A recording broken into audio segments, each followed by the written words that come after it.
I'm just trying to figure out what all this is.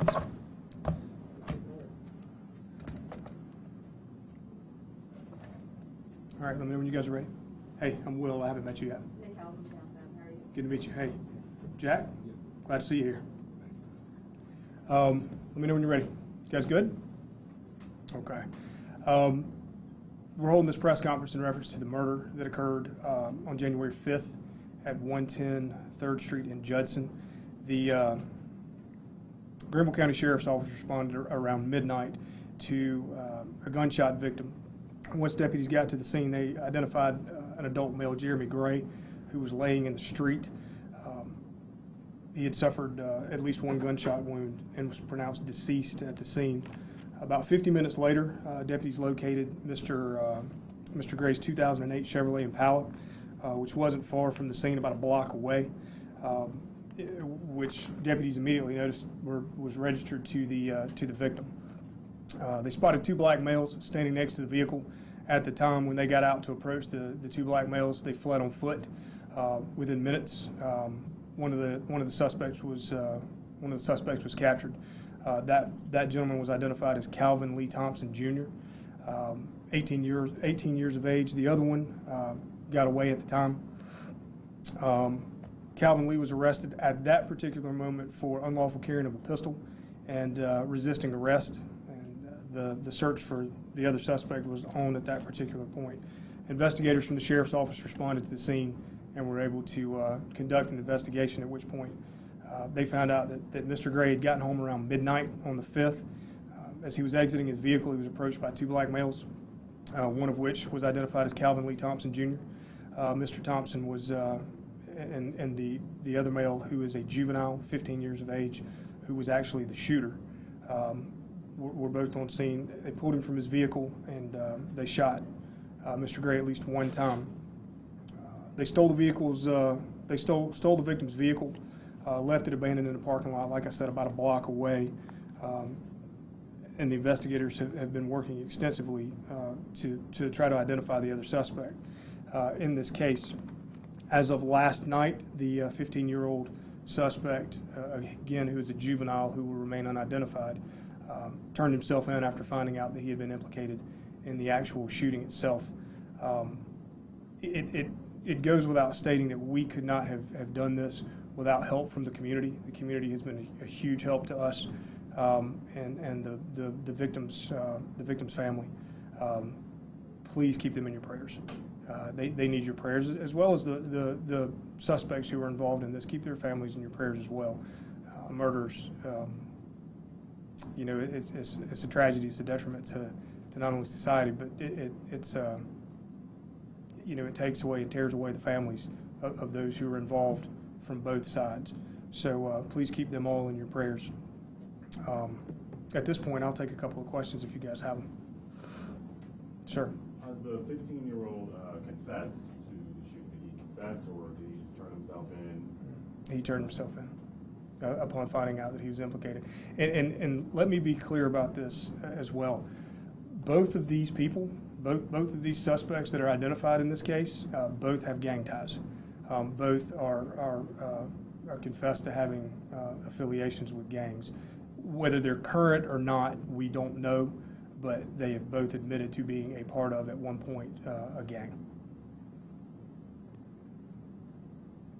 Anything else? Any specifics on the gang's name or what, you know? No, sir, not yet. What about the victim? What about him? Not to my knowledge. When it comes to a shooting murder like this, and the suspects are juveniles, could they be prosecuted as adults later on? They can be. We're in conversations with the solicitor's office now about that.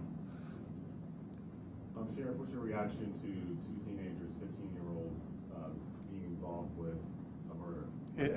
It's a travesty. It's a tragedy. I mean, it speaks to the fact that somewhere along the line there's been a breakdown in communication between today's youth and either law enforcement or solid mentors in the community.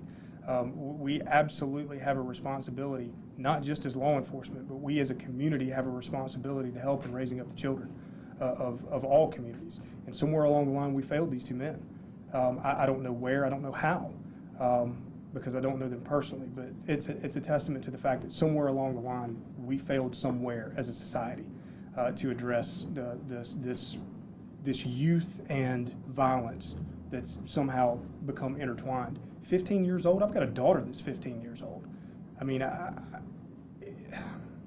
it's heartbreaking, it's heart-wrenching to see a man lose his life by a child. I mean, that's ultimately what it is. And it is, I don't know, somewhere along the line we failed, and we got to figure out where. And that, again, that doesn't just come from the sheriff's office, that comes from us as a community. Do you have any, with the sheriff's office, any initiatives in place when it comes to combating gangs and people affiliated with gangs? I actually had my first meeting today with the gang unit on this. We're looking at expanding the gang unit right now.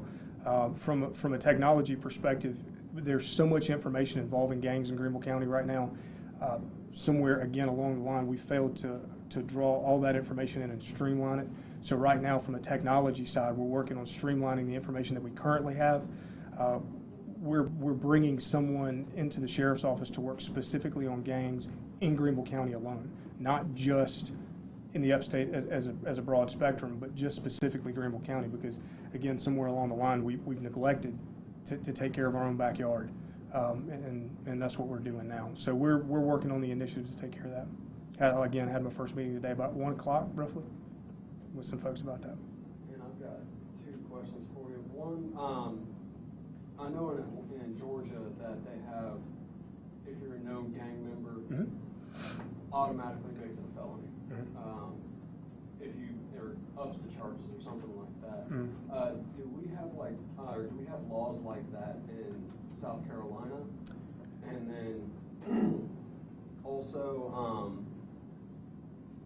kind of goes to his question of, I guess, what do you tell kids or teenagers or whatever that are about to join a gang, thinking about joining a gang? Don't.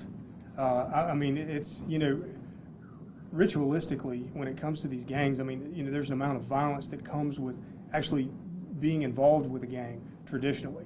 A beat-in or some type of crime has to be committed. Those lifestyles are short-lived, and history has proven it. I mean, if you want to be involved in a gang, if you want to be involved in violence and things like that, you're on a short-lived path.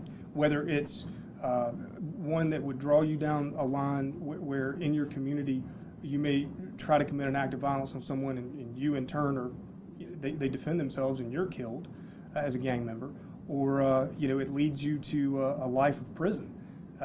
Which is no life at all. I mean, nobody wants to live in an 8x8 for the rest of their life because they've committed some act that you could have simply just gone out and got a job and been perfectly fine. Be a productive member of society. Don't be the cause of the problem. Be a solution to the problem. And that's where, again, I think we failed in a lot of areas from an entire community perspective. I'm not willing to accept the responsibility that it's the Greenville County Sheriff's Office job to address every juvenile in the community and tell them not to be involved in gangs. We'll do our part, but it starts at home with the parents. It starts in the schools. It starts with their peers. It starts with their coaches. I mean, that's their jobs too. And, we need to all be accountable to each other for this, not just pointing a finger in one direction or another. As far as the laws go, I'm unaware of any state law that enhances the crime. I mean, there are some federal laws that can be brought in.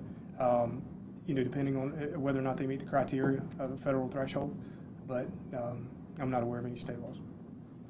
Sheriff, I had a question about the charges for Thompson. You said at the time when he was arrested, he had unlawful carrying of a pistol. What are the new charges? Are there new charges? Yeah, I'm gonna run down the charges for you in just 1 second before we go, ma'am. Did you have a question, ma'am? Yeah, you mentioned the community helping to capture these suspects. How so? How did they go about doing that? With tips or something? It was through various means. I mean, we had everything from people on the street that were willing to stop and talk to us with an open line of communication to phone calls. various investigative techniques are always used, and especially in reaching out to the community, and they were very responsive. How And important is that when it comes to? it's imperative. It's not important. It's imperative that the community get involved in what we do. If you want problems out of your neighborhood, and a deputy doesn't live in your neighborhood, you need to be responsible for your neighborhood. You need to let us know so that we can come address those problems. If you know that a murder suspect is walking the streets of your neighborhood, like I said, I have kids. I mean, most people have kids in these areas. You don't want a murder suspect walking up and down the street knowing that your kid's outside playing, especially on a day like today that's been so nice. So it's imperative that the community get involved in what we do. We're very open to anything that the community wants to talk to us about. You know, and again, I'm pleased to have Mr. Logan here today, who's been very active in the community and reaching out to the youth of our community and trying to encourage them to stay away from the problems that we're talking about today. You know, it's people like Mr. Logan that really help us as long. He's a friend of law enforcement, and he's also a friend of the community. And he's a good moderator. He's a good in between, and that's a good thing for us to have. So people like that are imperative to us. To go over the charges real quick, just so you guys have them. Both have been charged with the same crimes. Mr. Thompson, however, has been charged with the two initial crimes on the night that he was arrested: unlawful carrying of a firearm and resisting arrest. And both of them currently hold charges of murder, possession of a weapon during the commission of a violent crime, armed robbery, carjacking, and criminal conspiracy. So those are the current charges. Did you say Mr. Thompson's age? 18. The weapon that he had, was that the murder weapon, or was that weapon found? I'm not going to divulge that right now because we're in the middle of an investigation.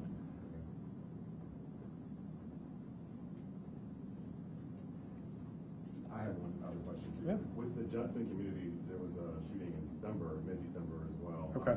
Any efforts there, like increased patrols, or are you doing anything in that community as far as safety in that area? You know, we've anytime that we have an influx of crimes, or especially a critical situation like this in a community, we look and address the problems over there. I can't speak for my predecessor. I don't know what his orders were in that community. I can tell you that as of now, there will be an increase, or there has been an increased patrol in those areas. If not to limit the amount of crime, to almost answer questions for people that may have questions, so that, again, we're part of that transparent law enforcement agency where people can actually stop a deputy and ask them a question, hey, what's going on with it? So we've got more people in those areas, again, if not just to pick up tips, also to be there to answer questions if somebody has one. Anna? Ma'am? Gentlemen? Thank you so much. Copies of the warrants. Yep, they're going to take care of them for you.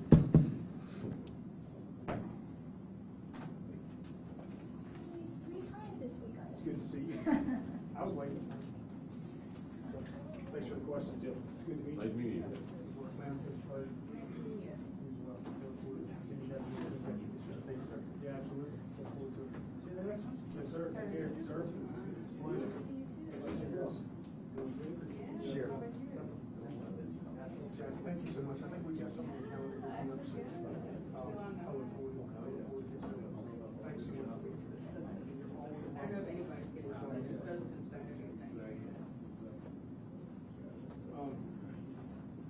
Hey guys, Drew's got the information for you. It was good. Thanks back. Yeah. I left my bag in here.